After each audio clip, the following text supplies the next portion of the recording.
Okay, so now moving on, I have with me here in the studio George Emenalo. He's the National Coordinator of CPV. It's so nice to have you in the studio here with us, sir.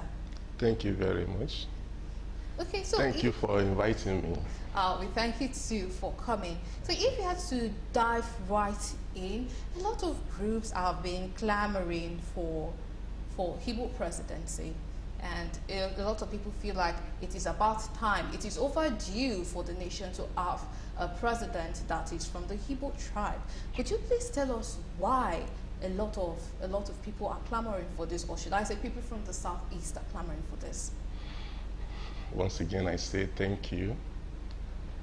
It's not only people from the southeast that are clamoring for Igbo presidency. My group, the Credible People's Voice, we are not of the southeast only. We have people from the northeast, the northwest, the middle belt, the southwest, the southeast, and the south-south. Our driving force is justice. We want justice done in Nigeria. And you cannot have justice without love. For you to talk of justice, there must be love. It's love that makes you to say, this is just.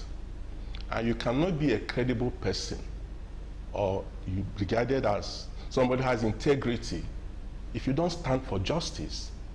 Now we're looking at the leadership of this country. Who is credible really? If they are credible, they will stand for justice. And justice is crying to be done. The Credible People's Voice wants justice to be done. You know, and we are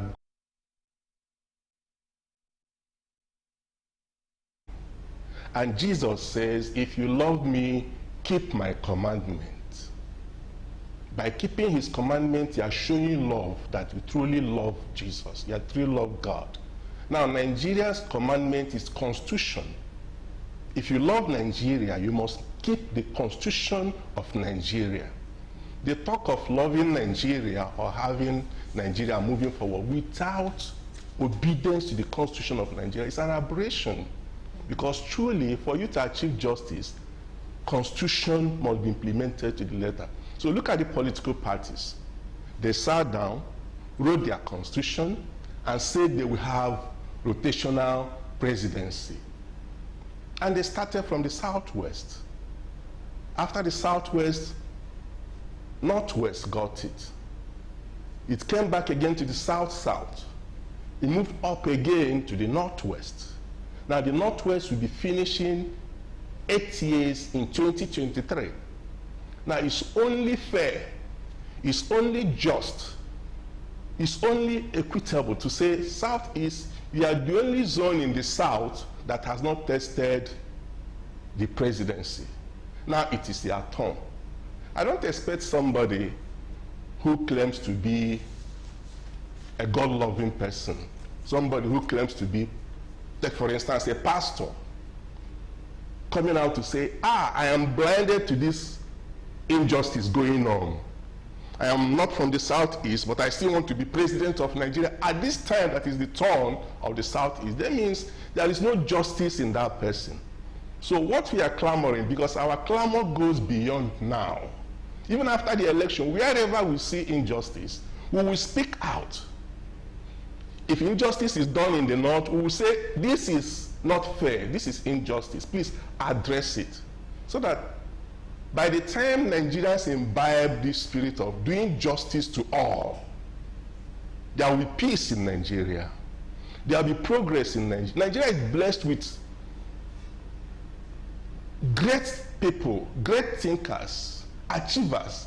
Nigerians from the northwest are achieving outside Nigeria. Nigerians from the northeast are achieving outside Nigeria. Nigerians from the middle belt, Nigerians from the southwest, southeast, south-south, they are achieving when they go out. Why? In those places, they have a fair ground for everybody to participate and show what you have. Let your talent speak for you. But in Nigeria, some people are encumbered by injustice. They cannot express their talent because there is injustice. Now, before now, they say the southeast don't have credible aspirants. But today, if you look at the array of aspirants from the Southeast, you can't see anyone better than those coming from the Southeast. The Credible People's Voice is not for a particular aspirant. We are not for a particular political party. We are for all the political parties. We are for all the aspirants, but we are saying that the political parties should choose their candidates from the Southeast. Now, the aspirants from the Southeast should go out there and compete with one another. Whoever that is the best among them becomes the flag bearer of his or her political party. Okay. Yeah. But you know, when we talk about justice, would you not also term it justice when political parties are saying that may the best win, let the one who has the most talent? They are trying to make the ground even for all players, so to speak. Now I'm referring to the aspirants as players in the field. Would you not also term that as justice? Good question. Now, why do you have to change the goalpost at the middle of March? Why do you have to do that? That is unjust. They started from somewhere. The constitution of the party stated it clearly that there will be rotation. And this rotation thing is implemented even at the local government levels, state levels. Now, if the party started in this Fourth Republic, 1999, to do rotational presidency, and it's been working, I know one good thing about it. It gives all parts, all zones of this country a sense of belonging. Last time, when President Goodluck Jonathan was in the office, the argument was it can no longer be in the South. It has to go to the North. It went to the North. The very last election that was done in 2019, the argument continued that the North has not finished 8 years. It has to remain in the North. So PDP and APC chose their candidates from the North. And of course, you could see the support that went to PDP from the Southeast and South-South. The same thing to APC. Now, some people have gone to give this wrong argument that the voting power of the Southeast is almost negligible.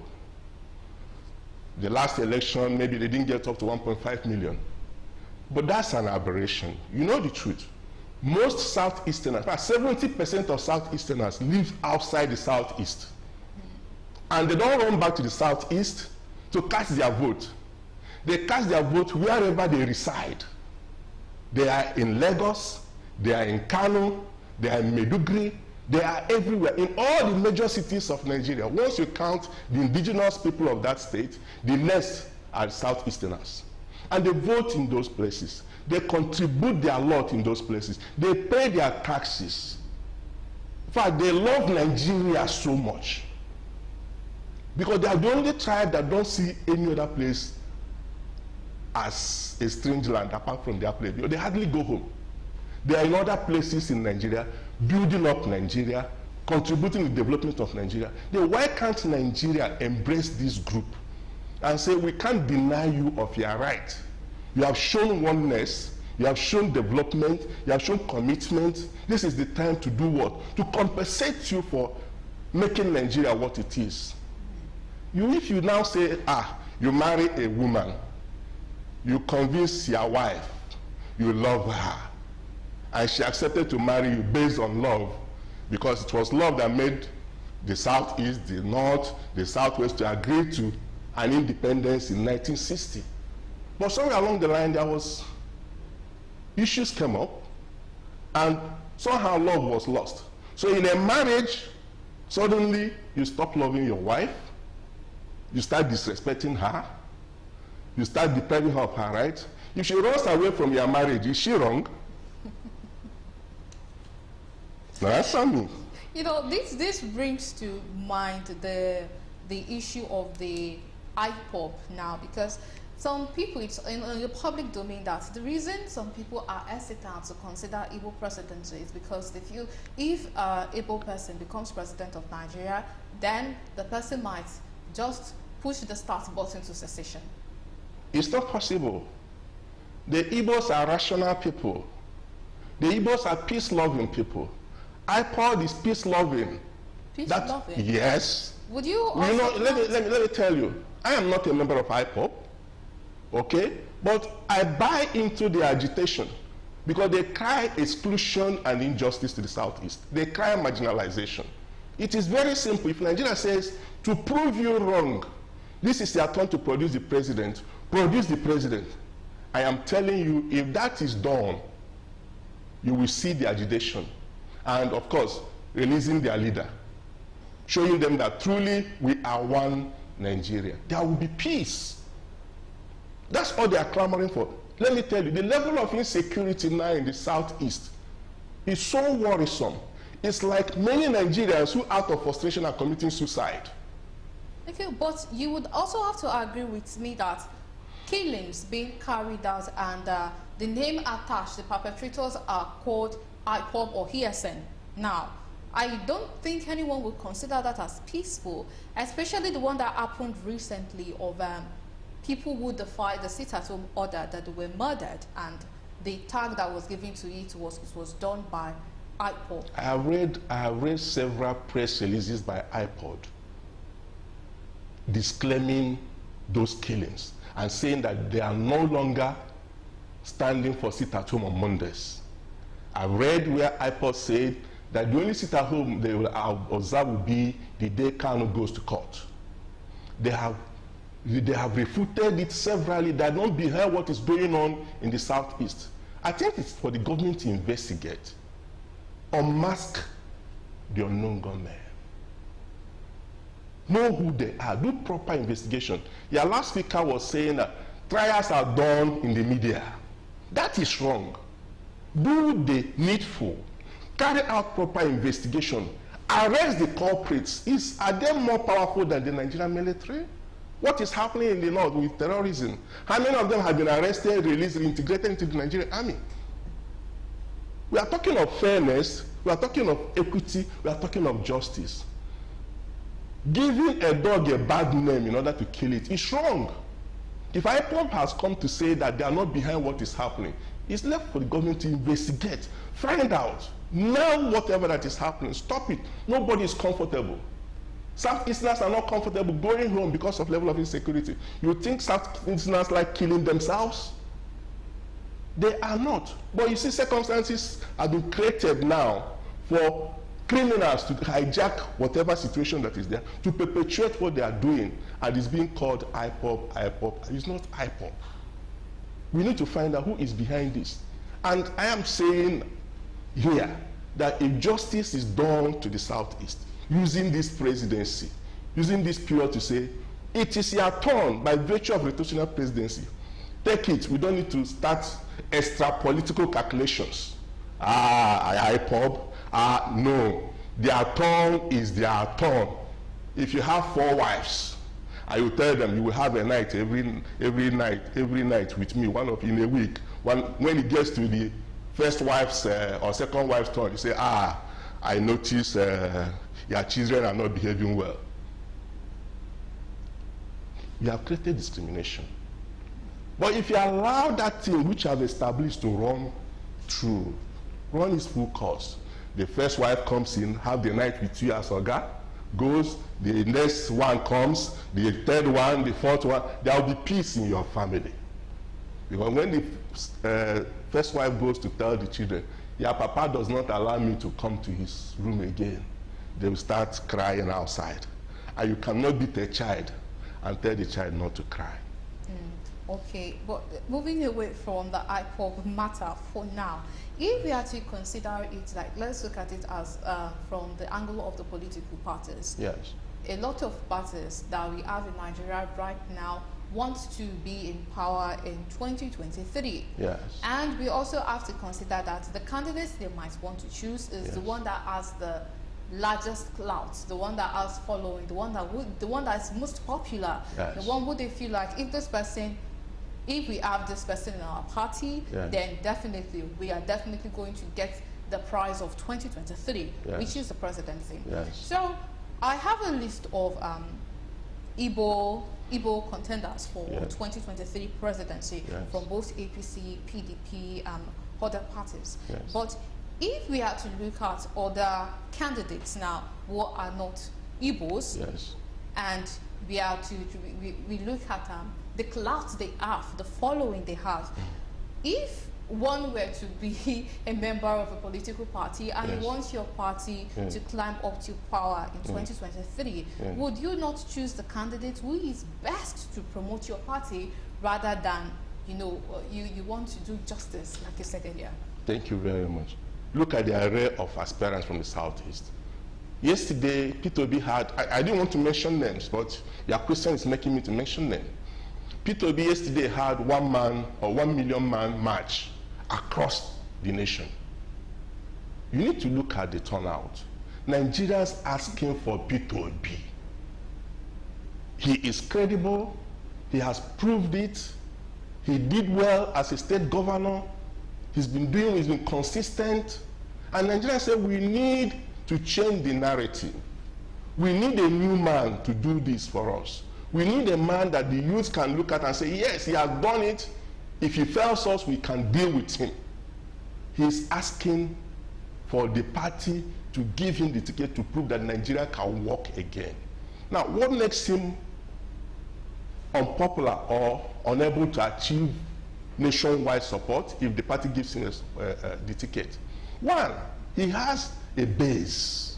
The Igbos who are clamoring for this ticket, they have very good support for the political parties, both APC and PDP, and like I said before, they are all over the country. So if you give a P2B ticket, I am sure whichever party that gives him a ticket will not regret it. He's going to do well. And there are other very credible aspirants from the Southeast also that I'm not going to mention all their names now. Okay, all right. So if you don't mind, I would like to get perspective from Mr. Kabiru Akingbolu on this particular matter. What are your thoughts on the idea of Igbo presidency for 2023? Well, I can tell you that it is long overdue for an Igbo to become the president of Nigeria. And if a child is crying, pointing to one direction, if you don't, even if he cannot talk, you should know that maybe there is something important that he wants to take or that is pointing your attention to there. I think it has come to the point that Nigerians have to give them the opportunity to lead the country. However, I have a little problem with the Igbos in the sense that they need to put their house in order. You cannot be singing the song of a dirge. You can't be singing the song of death in a naming ceremony. Nigerians are saying, okay, we don't want to give you power because you will break Nigeria. And at the same time, you are saying you want to rule Nigeria. At the same time, you are saying IPOB or Biafra Republic. They should share this idea for the, for the meantime and fight and go for the real thing. Let them go for the meat rather than the bone. The issue of IPOB and Biafra Republic is the bone, it's distraction. Let them put their eggs in one basket and watch the basket very well and fight for how they can clean the number one seat of the nation. They are entitled to it. It's not a matter of discrimination, sentiment. Sentiment apart, they are entitled to it. It is their right. They have all it takes, and they are credible people and reliable people, competent people everywhere. So, but my advice to them is they should know what they want. They should put their house in order. Okay, all right. So do you agree with what the lawyer has said, that it's like a house divided against itself?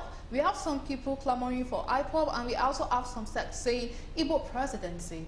And do you not feel like that's could hinder the chances of us having Igbo presidency come 2023? Putting your house in order is very, very essential in whatever you are aspiring to get. But I know this situation. What is happening in the Southeast was triggered by something. And they have started crying already. Their cry is getting louder and louder. And by divine provision, the presidency has been zoned to them as a proof of either accommodation or rejection.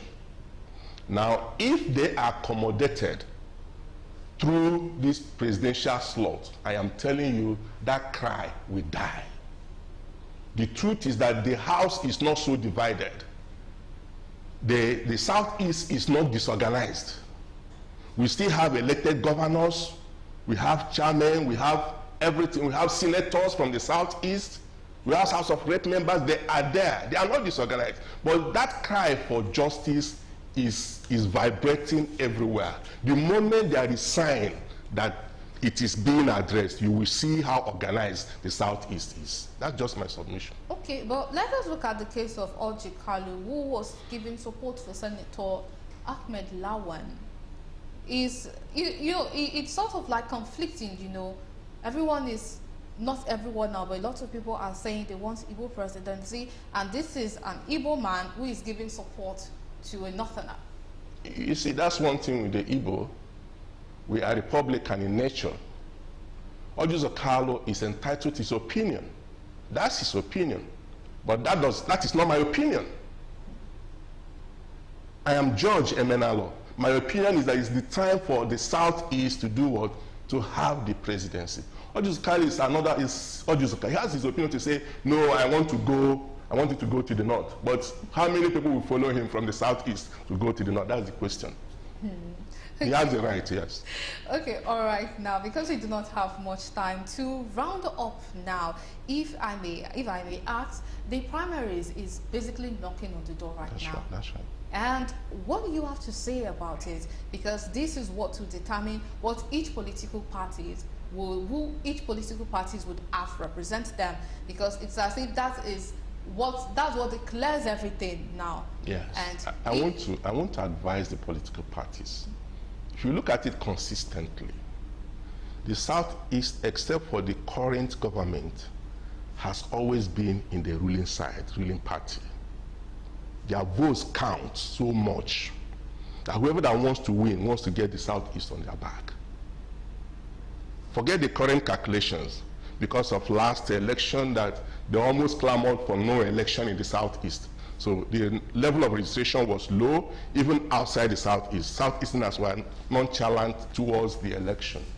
But I'm telling you, with the level of commitment they have now, the aspiration they have to produce the presidents, any party that zones their ticket to the Southeast will get 100% vote from the Southeast. And this vote is more than 12 million across the nation.